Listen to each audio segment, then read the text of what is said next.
Ferrets play a little rough, guys. That's our new boy. A little over 10 weeks old. His name is Matt, and he's playing with Peanut. I call him Peanut Butter. So far, he's the easiest with them.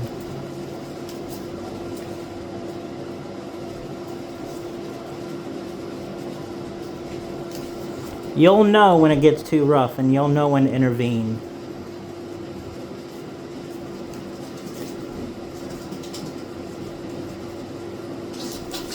Right there. No, no, no. See, that's a little rough. But this is how they learn. You have to do it when... You gotta let them play, but you'll know when to step in. I don't want anybody hurt.